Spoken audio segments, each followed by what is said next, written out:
الصلاۃ والسلام علیک یا رسول اللہ۔ الصلاۃ والسلام علیک یا حبیب اللہ۔ الصلاۃ والسلام علیک یا خاتم النبیین وعلی آلک واصحابک یا سیدی یا خاتم المعصومین۔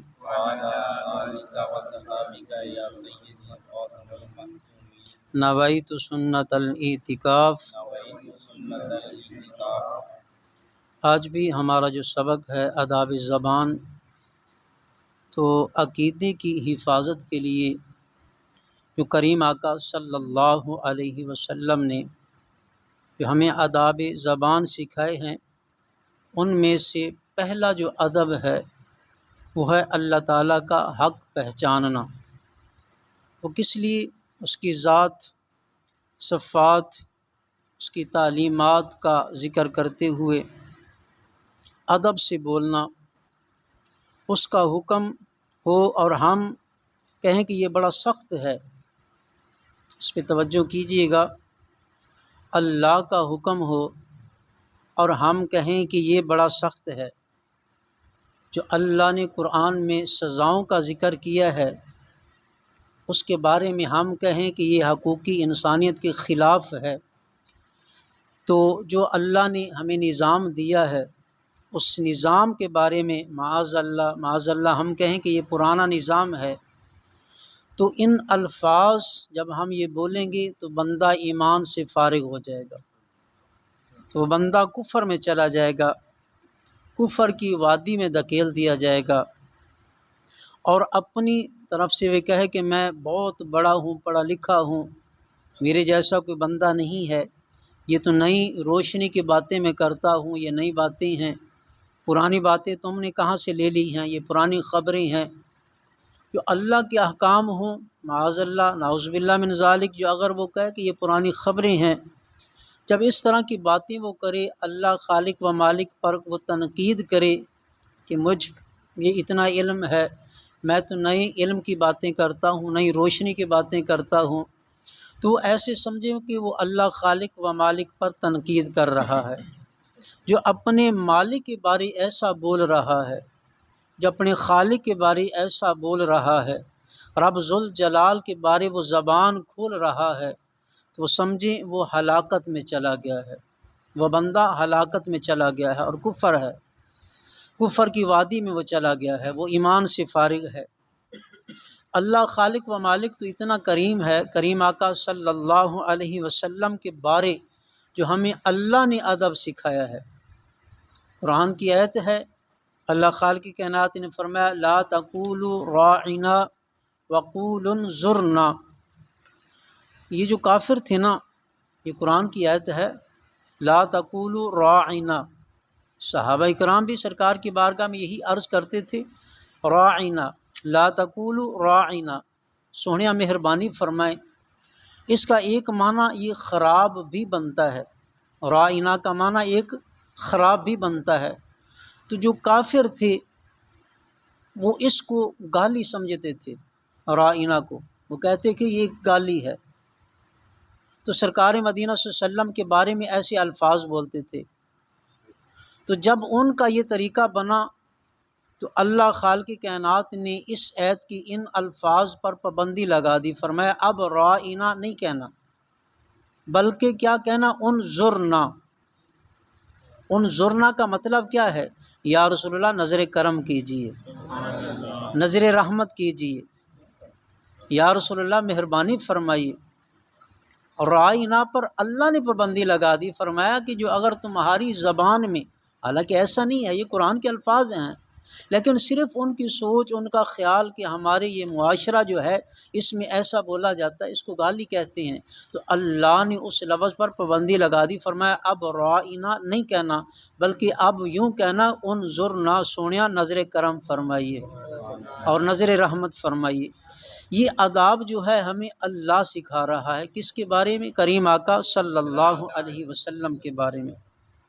تو اب ہمیں جو اگر کوئی بندہ سرکار مدینہ صلی اللہ علیہ وسلم کی کسی سنت پہ اٹیک کرتا ہے، مثال کے طور پہ معاذ اللہ تو بندہ داڑھی کے بارے میں بولتا ہے، زبان درازی کرتا ہے، یا کوئی بندہ امامہ شریف کے بارے میں بکواس کرتا ہے، بولتا ہے، کوئی بندہ سرکار مدینہ صلی اللہ علیہ وسلم کی کسی سنت پہ حملہ کرتا ہے، تنقید کرتا ہے، یا سرکار مدینہ صلی اللہ علیہ وسلم کا جو نظام مصطفیٰ ہے اس کے بارے میں وہ تنقید کرتا ہے، جو اس کے بارے میں وہ زبان درازی کرتا ہے یا ہاتھ ڈالتا ہے، تو وہ سوچ لے اس کا ٹھکانہ کہاں ہے، اس نے کہاں پہ حملہ کیا ہے، اس نے کہاں پہ اپنی زبان کھولی ہے۔ اللہ تو ہمیں آداب مصطفیٰ سکھا رہا ہے، قرآن میں زبان کی آداب سکھا رہا ہے کہ ان کی بارگاہ میں بولنا تو تھوڑی سی معمولی بھی لچک میں زبان میں آ گئی سرکار مدینہ صلی اللہ علیہ وسلم کے بارے میں تو سب کچھ ختم ہو جائے گا، ایمان بھی چلا جائے گا، نیکیاں جو بھی کی ہے سب کچھ ختم ہو جائے گا۔ اللہ تو ہمیں یہ فرما رہا ہے جب بھی بولنا سرکار مدینہ صلی اللہ علیہ وسلم کی بارگاہ میں درود و سلام کا نذرانہ ہی پیش کرنا ہے، اور اللہ خالق و مالک کی حمد و ثنا ہی بیان کرنی ہے۔ تو اب پہلا جو ادب تھا یہ ہے، اب دوسرا جو ادب ہے اس میں بڑی توجہ کیجیے گا۔ سرکار مدینہ صلی اللہ علیہ وسلم کا فرمان عالی شان ہے، اذا قذب العبد تباعد عنہ الملک۔ کریم آقا صلی اللہ علیہ وسلم نے فرمایا کہ جس وقت بندہ جھوٹ بولتا ہے، جس وقت بندہ جھوٹ بولتا ہے تو فرشتہ دور چلا جاتا ہے، رحمت کا فرشتہ اس کے قریب نہیں آتا، اس سے دور ہو جاتا ہے۔ پھر فرمایا میلاً، ایک میل کے فاصلے سے بھی دور چلا جاتا ہے جب بندہ جھوٹ بولتا ہے۔ اداب کا، زبانی اداب کا یہ دوسرا جو ادب ہے، پہلا ادب کیا تھا؟ اللہ اور سرکار مدینہ صلی اللہ علیہ وسلم کے بارے میں۔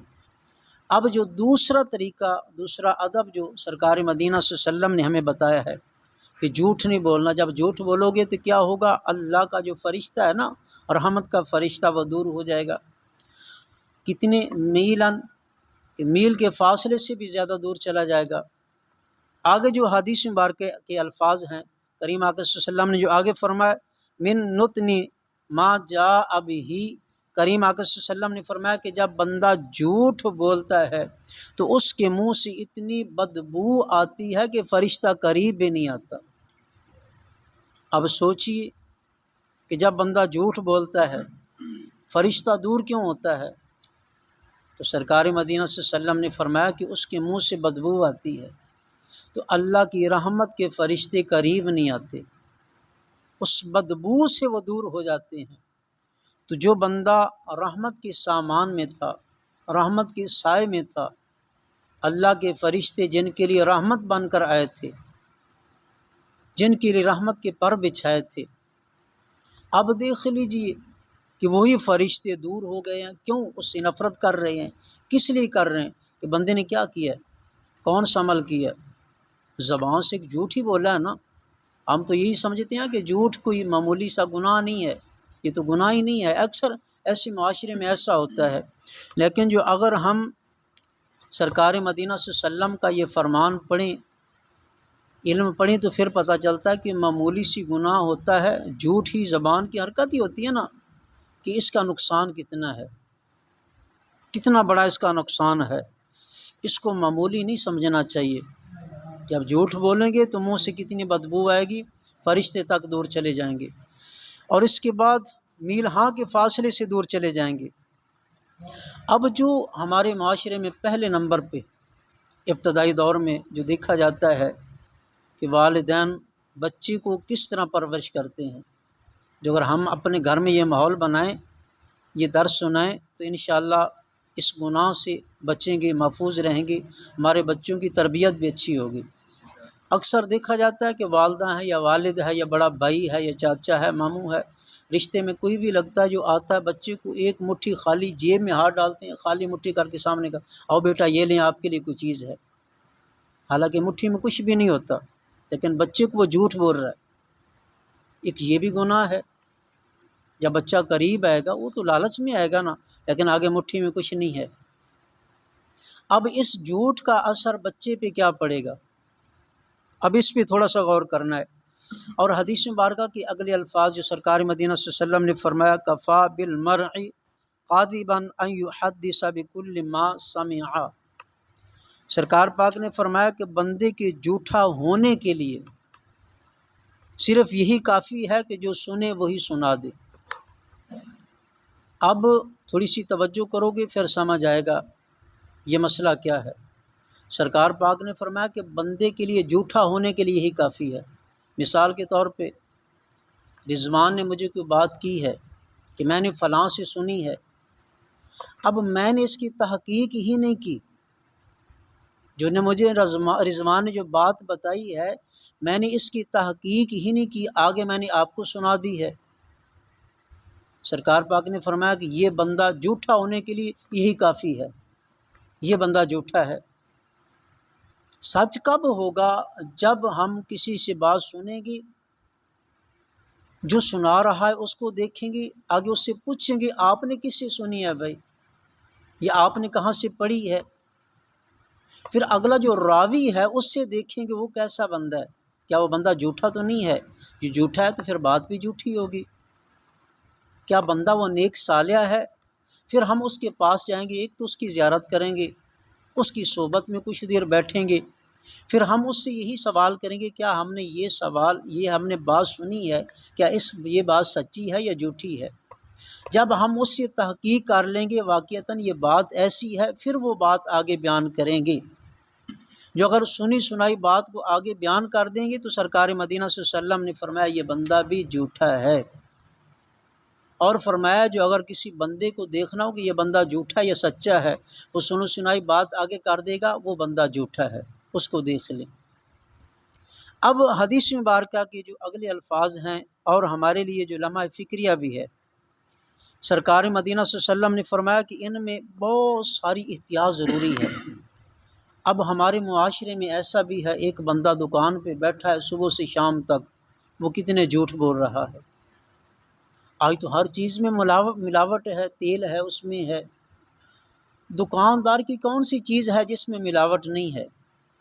لیکن وہ بندہ بیٹھ کے بتا رہا ہے کہ اس میں یہ سچائی ہے، یہ بھی ہے، یہ بھی ہے، حالانکہ اس نے دیکھا تو نہیں ہے نا، پتہ نہیں کتنی کتنی ملاوٹ ہوتی ہے اس میں، چینی ہے اس میں ملاوٹ ہے، گھی ہے اس میں ملاوٹ، چاول ہے اس میں ملاوٹ ہے، ہر چیز میں ملاوٹ ہے۔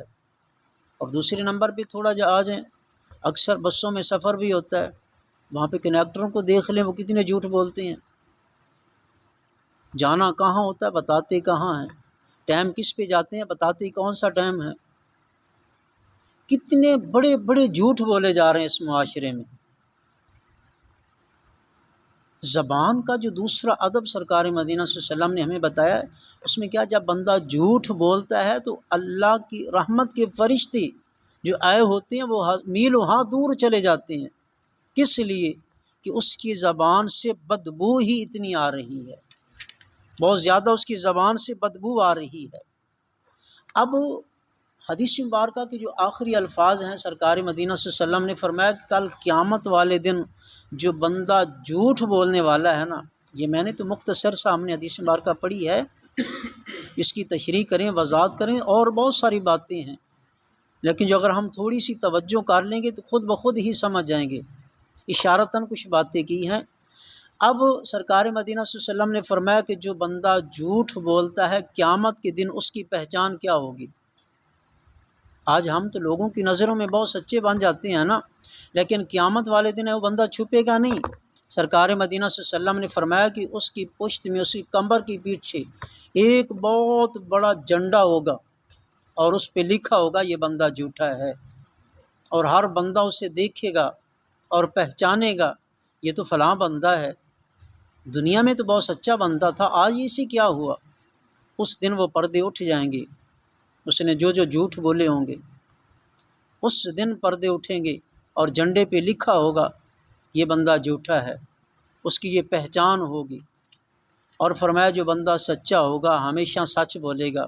سرکار مدینہ صلی اللہ علیہ وسلم نے فرمایا التاجر الصدوق مع النبیین والصدیقین والشہداء فرمایا تجارت بھی کرتے ہیں، صحابہ کرام نے تجارت کی ہے، سرکار مدینہ صلی اللہ علیہ وسلم نے خود تجارت کی ہے، اور تجارت کے اصول بھی سرکار پاک نے ہمیں بتائے ہیں، اور فرمایا تجارت کرو، اس میں برکت ہے، اس میں رحمت ہے۔ تجارت کو تجارت سمجھ کے کریں، حق کی تجارت کریں، جھوٹ پہ نہ کریں۔ جو اگر تجارت سچ کے لیے کریں گے، حق اور سچ پہ ہمیشہ سچ ہی بولیں گے اور تجارت کریں گے، آپ سرکار نے فرمایا التاجر الصدوق، جو تجارت کرنے والا تاجر ہے قیامت والے دن کیا ہوگا، اس کی پہچان کیا ہوگی، مع النبیین والصدیقین والشہداء۔ سرکار مدینہ صلی اللہ علیہ وسلم نے فرمایا جو تاجر بھی ہو اور سچ کا دھنی بھی ہو، ہمیشہ سچ بھی بولتا ہو، ہم اس کو قیامت کے دن نبیوں، صدیقوں اور شہداء کے ساتھ بٹھائیں گے۔ یہ سرکار مدینہ صلی اللہ علیہ وسلم کا فرمان عالی شان ہے۔ تو پیارے محترم بھائیو، کل کو آگے سبق پڑھیں گے، لیکن ہمارے لیے یہ لمحہ فکریہ ہے، ہم نے جو محاسبہ کرنا ہے آج اس سبق کا، کیا محاسبہ کرنا ہے کہ ہم دن میں دیکھیں کتنے جھوٹ بولتے ہیں اور کس کس سے بولتے ہیں۔ جو اگر ہم جھوٹ بولتے ہیں تو آج توبہ کریں کہ دیکھ لیں جھوٹ کی سزا کتنی ہے۔ دنیا سے ہم آج تو اللہ نے ایک پردہ ڈالا ہوا ہے نا، پردہ ہے، لیکن کل قیامت کے دن یہ پردہ بھی اٹھ جائے گا، وہاں ہم رسوا ہوں گے، ذلیل ہوں گے۔ اس سے پہلے بہتر ہے ہم توبہ کریں کہ آج کے بعد ہم جھوٹ نہیں بولیں گے۔ پھر جھوٹ ہم بولیں گے، اللہ کی رحمت کے فرشتے دور ہوں گے، جب وہ رحمت کے فرشتے دور ہوں گے پھر پریشانیاں شروع ہو جائیں گی، پھر فاقے بھی آئیں گے، پھر غربت بھی ہوگی، پھر دوست سجن یار جو نیک ہیں وہ بھی دور ہو جائیں گے، پھر آہستہ آہستہ معاملات بھی خراب ہوں گے۔ جب ہم سچ بولیں گے پھر کیا ہوگا، اللہ کی رحمت ہمیشہ ہمیشہ ہمارے ساتھ ہوگی۔ اور کل قیامت کے دن کس کا ساتھ ہوگا، نبیوں کا، صدیقوں کا، شہداء کا ساتھ ہمیں ملے گا۔ تو ہم بھی یہی چاہتے ہیں ہمیں کل قیامت والے دن رسوا نہ ہوں، آج دنیا میں ہم رسوا ہو جائیں، چاہے جھوٹ پہ جتنی ہمیں ذلت ملتی ہے مل جائے، ہم اٹھا لیں گے، رسوا ہوتے ہیں ہو جائیں، لیکن سچ کا دامن نہیں چھوڑیں گے، سچ کو ہمیشہ اپنائیں گے۔ کل قیامت والے دن پھر ہم رسوا نہیں ہوں گے، ذلیل نہیں ہوں گے، اور نبی پیغمبر بھی فخر کریں گے اور ان کے ساتھ بیٹھیں گے، سبھی کہیں گے یہ کون لوگ ہیں جن کے ساتھ نبی پیغمبروں کے ساتھ بیٹھے ہیں، شہداء کے ساتھ بیٹھے ہیں، صالحین کے ساتھ بیٹھے ہیں، یہ کون ہیں۔ اس وقت پہچان ہوگی یہ ہمیشہ دنیا میں رہتے تھے اور جھوٹ نہیں بولتے تھے، اپنی زبان سے ہمیشہ یہ سچ ہی بولتے تھے۔ اللہ کی بارگاہ میں دعا ہے اللہ ہمیں عمل کی توفیق عطا فرمائے۔